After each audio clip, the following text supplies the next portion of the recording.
कैसे हैं आप सभी? उम्मीद करती हूँ आप सभी बहुत अच्छे होंगे। चलिए बच्चों, आज हम सभी सॉल्व करते हैं हमारे विषय सामाजिक ज्ञान की वर्कशीट। सप्ताह है चौथा, कक्षा है 5वीं। उप विषय है बच्चों ऋतुएं।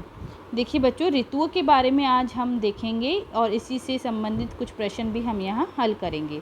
प्रश्न नंबर पहला देखिए बच्चों, सही विकल्प चुनकर लिखिए। हमारे सौर मंडल में कितने ग्रह हैं? तो बच्चों सौर मंडल में हमारे 8 ग्रह हैं, आप सभी को पता होगा। सौर मंडल के किस ग्रह पर जीवन मौजूद है?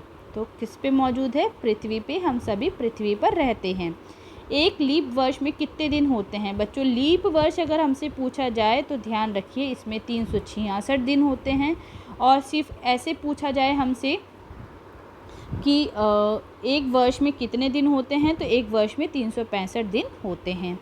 देखिए बच्चों, यहाँ सौर मंडल में ग्रह हमसे पूछा है, हमने बताए हैं 8। इनके नाम मैं आप सभी को बता देती हूँ। बुध, शुक्र, पृथ्वी, मंगल, बृहस्पति, शनि, अरुण और वरुण। ठीक है बच्चों। अगला प्रश्न देखिए बच्चों हमारा, सूर्य के चारों ओर पृथ्वी द्वारा चक्कर लगाने से पृथ्वी पर निम्नलिखित में से क्या प्रभाव पड़ता है? तो बच्चों आप सभी को पता होगा कि अगर सूर्य के चारों ओर पृथ्वी चक्कर लगाती है तो उससे ऋतुओं का निर्माण होता है। भूमध्य रेखा पृथ्वी को कितने हिस्सों में विभाजित करती है? तो भूमध्य रेखा पृथ्वी को 2 हिस्सों में विभाजित करती है। प्रश्न नंबर 2 देखिए, संक्षिप्त में उत्तर लिखिए। किस ऋतु में हमें आम मिलते हैं? तो बच्चों आप सभी को पता होगा कि किस ऋतु में हम आम खाते हैं। तो ये है हमारी ग्रीष्म ऋतु। ठीक है, यहाँ हम ऋतुओं की बात कर रहे हैं तो हम यहाँ बताएंगे ग्रीष्म ऋतु। किस ऋतु में अधिकतर पेड़ों पर नए फूल और पत्तियाँ दिखाई देती है? तो ये है हमारी वसंत ऋतु। इस समय क्या होता है बच्चों, पतझड़ हो जाता है और हमारे पेड़ों पर नए फूल और पत्तियां दिखाई देती है। किस ऋतु में हम स्वेटर पहनते हैं? तो ये है हमारी शरद ऋतु। सर्दियों में हम पहनते हैं, इसे हम बोलते हैं शरद ऋतु। भूमध्य रेखा के पास के स्थान गर्म होता है, क्यों? बच्चों भूमध्य की रेखा के पास का स्थान इसलिए गर्म होता है क्योंकि यहाँ सूर्य की किरणें सीधी पड़ती है। तो यहाँ हम लिखेंगे भूमध्य रेखा के पास के स्थान गर्म होता है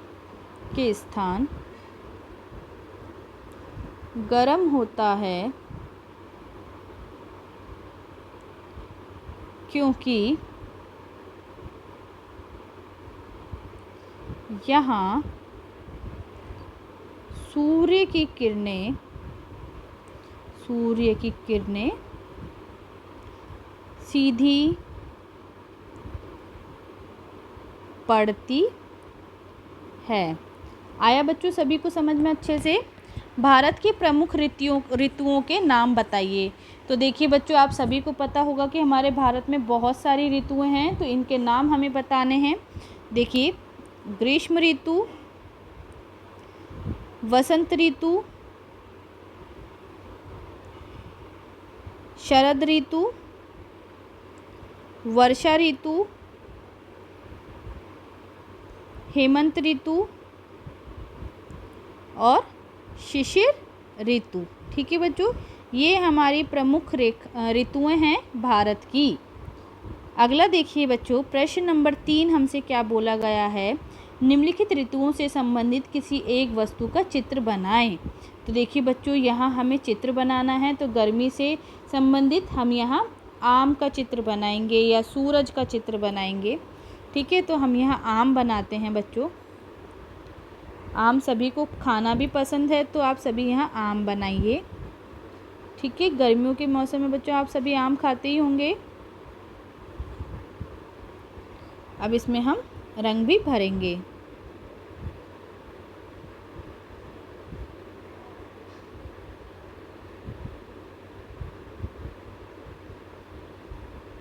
इस तरह से आप सभी इसमें रंग भरेंगे। ठीक है बच्चों। सर्दी, सर्दी में हम बच्चों किसका चित्र बनाएंगे? सर्दी में हम बना सकते हैं ग्लव्स का चित्र, ठीक है, टोपे का चित्र, किसी का भी चित्र हम यहाँ बना सकते हैं। तो चलिए बनाते हैं। हमने टोपे का चित्र यहाँ बनाया बच्चों।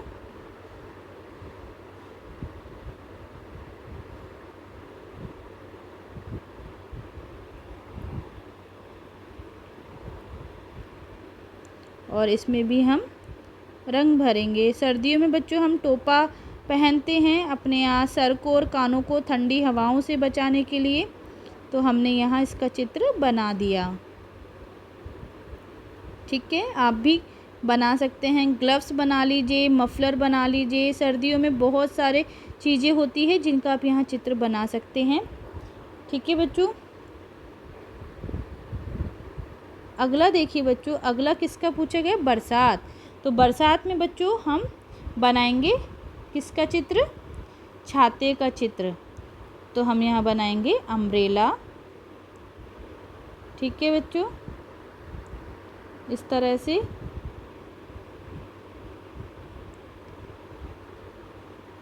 इस तरह से। और ये हमारा अम्ब्रेला तैयार है। अब इसमें हम कर देंगे रंग, इसमें हम भरेंगे रंग इस तरह से, ठीक है बच्चों। आया सभी को समझ में? चलिए बच्चों अगला देखते हैं हम। जीवन कौशल सड़क सुरक्षा के नियम। देखिए बच्चों, सड़क सुरक्षा के बहुत सारे नियम होते हैं। तो यहाँ देखिए हमें क्या क्या नियमों का पालन करना चाहिए। बच्चों देखिए, अगर हम नियमों का पालन करेंगे तो दुर्घटना नहीं घटेगी और हम भी सुरक्षित रहेंगे। बच्चों निम्नलिखित सड़क के नियमों को अपनी कॉपी में लिखिए तथा अपने माता पिता व भाई बहन को इनके बारे में बताइए। सड़क पर पैदल चलते समय हमेशा फुटपाथ का प्रयोग करना चाहिए। हमेशा सड़क जेब्रा क्रॉसिंग से ही पार करनी चाहिए। सड़क पर जहाँ फुटपाथ हो वहाँ हमेशा बाएं हाथ की ओर चलना चाहिए। सड़क दौड़कर पार नहीं करनी चाहिए। सड़क पर केले के छिलके, कांच के टुकड़े, कील आदि नहीं फेंकनी चाहिए। हमेशा ट्रैफिक सिग्नल तथा नियमों का पालन करना चाहिए। सड़क पर किसी भी तरह का खेल नहीं खेलना चाहिए। सड़क पार करते समय सड़क के दोनों ओर ध्यानपूर्वक देखते हुए पार करना चाहिए। यदि कोई वाहन नज़दीक आ रहा हो तो सड़क पार नहीं करनी चाहिए। हरी बत्ती होने पर ही अपने वाहन को आगे बढ़ाना चाहिए। बस आदि वाहन में दौड़कर चढ़ने का प्रयास नहीं करना चाहिए। बस से उतरते समय भी बस के पूरी तरह से रुकने पर ही उतरना चाहिए। कभी भी चलती बस में नहीं उतरना चाहिए। तो बच्चों देखिए, यहाँ बहुत सारे नियम दिए गए हैं, मैंने आप सभी को यहाँ बता दिया है। तो ये सभी नियम आप अपनी कॉपी में लिखेंगे और अपने माता पिता व भाई बहन को भी इनके बारे में आप सभी बताएंगे। केवल सपने देखने से कुछ नहीं होता, प्रयासों से ही सफलता मिलती है। हरा रंग, हरे रंग का कोई भी भोजन जैसे नाशपाती, ककड़ी, खीरा या कोई अन्य पदार्थ खाएं। खेल ताश जैसे पत्ते पर पत्ता, चटाई आदि अपने परिवार के साथ खेलें। गतिविधि, किन्हीं 5 अलग अलग पत्तों को इकट्ठा करें और उन्हें अपनी कॉपी में चिपकाएं। पौधे का नाम भी लिखिए। दैनिक दिनचर्या, निम्नलिखित आदतों को अपनी दिनचर्या में शामिल करें। अपने माता पिता का अभिवादन करके अपने दिन की शुरुआत करें। अपने दांतों को दिन में 2 बार ब्रश करें। प्रतिदिन स्नान करें। खूब पानी पिए और संतुलित आहार लें। अपने चेहरे को छूने से बचें और अपने हाथों को बार बार धोएं। अपना गृह कार्य समय पर पूरा करें। तो बच्चों देखिए, आप सभी को इस तरह से आपकी वर्कशीट का सॉल्यूशन करना है। उम्मीद करती हूँ बच्चों आप सभी को मेरा वीडियो अच्छा लगा होगा। तो प्लीज़ इसे लाइक और शेयर करना बिल्कुल ना भूलिए। साथ ही साथ बच्चों, कमेंट बॉक्स में आप सभी मुझे कमेंट करके ज़रूर बताएं कि आप सभी को मेरा वीडियो कैसा लगा। और बच्चों आप सभी मुझे कमेंट करके ज़रूर बताएंगे। और आप मेरे चैनल को ज़रूर सब्सक्राइब कीजिए। सब्सक्राइब करना बिल्कुल ना भूलिए। वीडियो देखने के लिए आप सभी का बहुत बहुत धन्यवाद।